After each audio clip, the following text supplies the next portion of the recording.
ये दोनों स्पेस और ऑटोज में तो खैर मुझे याद है कि आपने मतलब एक ज़माने में बहुत पैसा बनाया था हीरो होंडा में, लेकिन ऑटोज में आपको लग रहा है कि यहाँ से भी मोमेंटम, क्योंकि एक वैल्यूएशन नाम की भी एक चीज़ होती है, वो बहुत महंगी लग रही है। अब जैसे मैं टीवीएस मोटर का प्राइस देख रहा था या महिंद्रा का भी थोड़ा सा तो मतलब ज़्यादा हो गया है, मतलब थोड़ा सा टाटा मोटर से बहुत भाग गया है। हाँ, लेकिन क्या है, कंजम्पशन बेस बहुत बड़ा है। अभी भी penetration of the 4 wheelers 2 wheelers everything is very low. अब वो मतलब ये सब जीएसटी और आया है 28% का जीएसटी हायर रेंज में, इवन हायर, तो वो थोड़ा सा कंजम्पशन को हर्ट करता है। Interest rates are high. अब वो ऐसा कौन सा माहौल आएगा जिसमें पोस्ट कोविड, अब देखिए पहले तो क्या था, रूरल में बहुत वीक था, 2 wheeler demand till January February was very weak and then it took off in last 3-4 months. तो ये भी क्या है कि ये इकोनॉमी, इतना बड़ा इकोनॉमी है, जायंट है, अपने समझ में आता है कि what is driving it. I mean low penetration is always the story of India, लेकिन कब किसके जेब में पैसा आएगा। और उसके अब जैसे देखिए हाउसिंग बूम है, हाईएस्ट आपका मॉर्गेज रेट्स हैं, हाईएस्ट मतलब रिसेंट है इसमें, बट हाईएस्ट डिमांड है। तो ये मतलब अच्छा, दूसरा ऑन द अदर साइड जैसे आपका ऑटोमोटिव है, उसमें उतना बड़ा बूम नहीं है। So you don't know how the consumers will behave, what will their preferences. सो वो सबका साइकिल होता है 10-12 साल तक। It was a lost decade for real estate. अब आया, जोर से आया। अच्छा रामदेव साहब, मैं कोई भी इंटरव्यू करता हूँ तो थोड़ी उससे पहले रिसर्च करता हूँ कि क्या आप बाय कर रहे हैं, क्या सेल कर रहे हैं। सुनने में मुझे आया कि आप रियल एस्टेट पे बहुत बुलिश हैं और खासतौर जो बड़े रियल एस्टेट स्टॉक्स हैं वो काफ़ी ऐड कर रहे हैं। नहीं, वो पता नहीं मेरे मैनेजर्स क्या क्या कर रहे हैं, लेकिन see fundamentally it is the largest industry. It is the largest industry. अब सवाल ये स्केल कौन एग्जीक्यूट कर सकता है। यहाँ पर देखिए कोई कंपनी में जो है ना, कोई रियल एस्टेट कंपनी में स्केल नहीं है। मतलब 2-3 कंपनियों को छोड़ दें तो हाँ, 2-3 कंपनी में नहीं है स्केल। भाई कंट्री बहुत बड़ा है। हाँ, मतलब जैसे डीएलएफ नॉट स्पेसिफिक हो गई, गोदरेज मुंबई डीएलएफ का क्या स्केल है? 6,000 करोड़ टर्नओवर था लास्ट ईयर। अरे 6,000 करोड़ का हमारा टर्नओवर है यार। तो क्या मतलब डीएलएफ मतलब ऐसा जायंट है, मतलब कम से कम 50-60 हज़ार करोड़ टर्नओवर हो, $10 बिलियन का टर्नओवर तो लगेगा भाई कि कुछ कंपनी करके। तो वो स्केल की बनेगी। अब कौन सी बनेगी वो अपने समझना पड़ेगा। कॉर्पोरेट्स बिकॉज मतलब थोड़े से भी लैंड एक्विजिशन, थोड़ा डीलिंग्स एंड ऑल, थोड़ा परमिशंस एंड ऑल, थोड़ा अभी भी फ्रैक्शन है जिसमें रीजनल मैनेजमेंट है। There is no pan India real estate company. Delivery schedules are still you know big dependent on bureaucracy and all. So है मतलब प्रॉब्लम्स हैं इंडस्ट्री में। तो क्या ये बात सही है कि आपने एक क्लोज डोर मीटिंग में अपने कुछ इन्वेस्टर्स को कहा था कि DLF will be the stock of the year इस साल का? नहीं, ऐसा नहीं। सी ये तो क्या है, देखिए बातचीत में क्या है, ऐसा भी बात कर रहे हैं, मतलब उसमें थोड़ा ज़्यादा लिबर्टी रहती है। तो उसमें क्या है कि भाई क्या करें, आपको इतना रियल एस्टेट लगता है तो क्या करें। तो हम बोले भाई देखो, कोई भी इंडस्ट्री में बूम होगा जैसे भी होगा तो उसका जो लीडर जो है ना, he is the biggest beneficiary. यदि आपको बैंकिंग में हुआ तो आपको एसबीआई एचडीएफसी से आप हट नहीं सकते आप। बिल्कुल। तो वो उसके हिसाब से ऑटोज में भी वही होता है, वही होता है, हमेशा होता है। Leader benefit disproportionately. You know अभी देखो सीमेंट में हो रहा है तो पहले तो सबसे पहले तो अल्ट्राटेक ने ऑल टाइम हाई बनाया, बिल्कुल है ना। तो वो ऐसे होता है, इसीलिए मैं बोला और कुछ नहीं। And it's a large company, you can get in get out. कभी भाई हमारा कैलकुलेशन गलती हो, आपको कैलकुलेशन गलती हो, एटलीस्ट लिक्विडिटी दो ना। तो खैर रियल एस्टेट तो एक स्पेस हो गई। रियल एस्टेट से रिलेटेड जो स्पेस है वो बहुत अच्छा कर रही है। जैसे अब वो क्या बोलते हैं, सीमेंट जैसे बहुत अच्छा कर रहा है। उसके अलावा जो सैनिटरी वेयर स्टॉक्स हैं या फिर जो पाइप बनाने वाली कंपनियां हैं वो अच्छा कर रही हैं। सब एक साथ चलेगा, सब एक साथ चलेगा। somehow that sustained boom। देखिए क्या ग्लोबल, देखिए आप इतना आइसोलेटेड भी नहीं है। You are part of the world has so much of problem. पूरा अमेरिका है, थोड़ा सा रिसेशनरी कंडीशन में है, हाईएस्ट इंटरेस्ट रेट है तो वो अटका हुआ है वहीं के वहीं।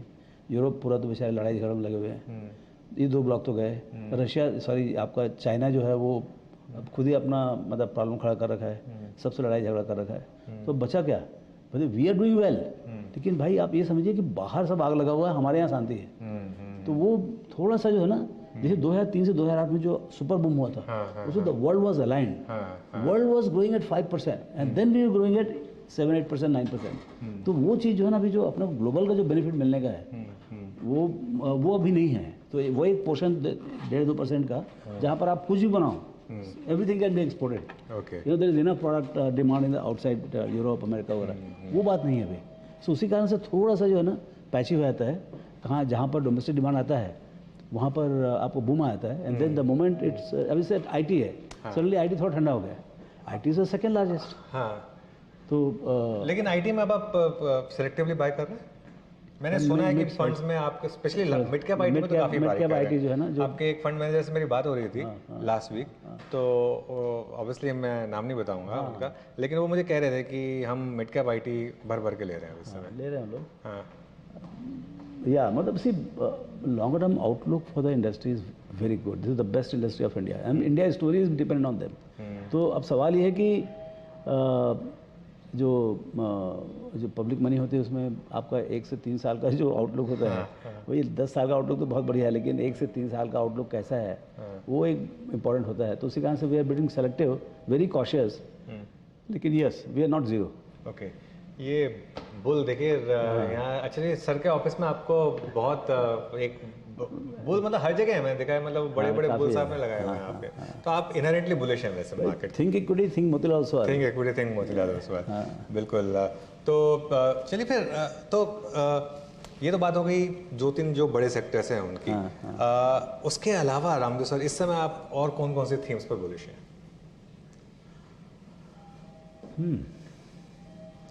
कोई एक आध थीम जो आपके दिमाग में इस समय आ रही हो?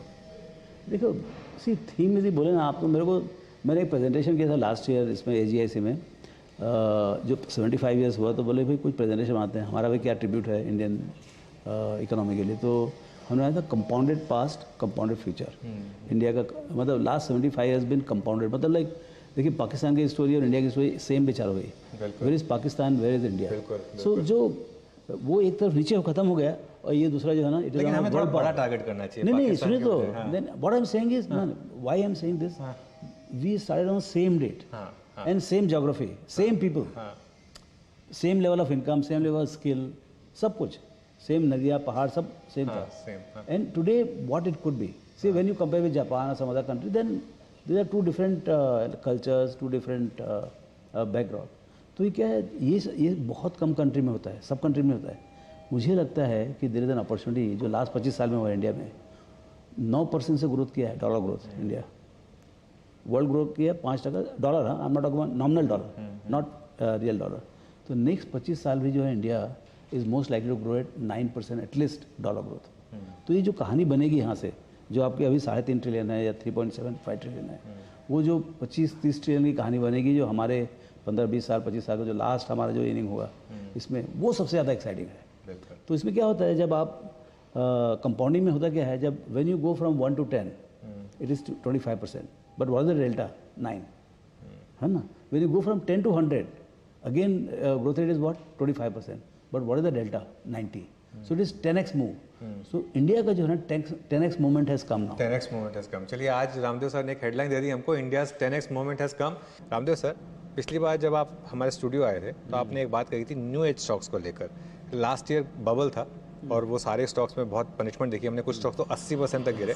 इस साल आपने कहा कि अपॉर्चुनिटी है, और इस साल अगर आप देखें Zomato, PB fintech, Paytm, delivery, कोई भी स्टॉक ऐसा नहीं है जो एटलीस्ट 40% ना चला हो। तो आपने इसमें काफ़ी पैसा बनाया होगा इस साल, अभी भी आप इन्वेस्टेड हैं इसमें? हाँ, अभी देखिए ये क्या होता है, जैसे इवन ये आपका अमेज़ॉन आया ना, तो Y2K में पहले तो बहुत ज़ोर से तूफान हुआ, याहू, अमेज़ॉन, ये वो, फिर उसके बाद Y2K में पूरा कोलैप्स हो गया, मतलब ऐसा लगता था बंद ही हो जाएगा अभी। And then you see what they became, trillions of dollar company. तो ये सब बिकॉज द इनके business model is the empowered by internet, मतलब इंटरनेट का रीच है, they are much more asset light and reach is national international. तो इनका जो ग्रोथ जो है कुछ बहुत, मतलब depending on the concept and quality of business, इनका ग्रोथ जो है ना कुछ अनाप शनाप होता है। अब वो पहले ग्रोथ लिए, प्रॉफिट नहीं लिए, लोगों ने बहुत वैल्यूएशन दिया, बहुत पिटाई हुई। अब जो है, अब बोले हमको प्रॉफिट चाहिए, ग्रोथ बाद में लेके आएंगे। तो अब जो है ना सेंसिबल बात कर रहे हैं हम लोग। सो ये मतलब बिजनेस मीन्स प्रॉफिटेबिलिटी। सो सब अभी प्रॉफिट का गाइडेंस दे रहे हैं कि हम 1000 को कमाएंगे, 2000 को कमाएंगे, 8000 को कमाएंगे, इस टाइप का। एंड कुछ बिजनेसेस में जो ग्रोथ हुआ है उसके कारण से जो उनके मॉडल भी बदल रहे हैं, जैसे आपके जितने ये क्विक कॉमर्स और जो है वो बहुत ज़ोर से इंस्टा, ये ब्लिंकिट, ये सब जो है ना, there also coming in. And even the customer side acceptance of new practices is also increasing. मैं भी थोड़ा ऑर्डर करता हूँ, सीख रहा हूँ ऑर्डर करने का। तो मैं तो पहले रोटी खाली ऑर्डर करता हूँ, मेरे को तो उसके बिना चलता नहीं है हाँ एक्चुअली। तो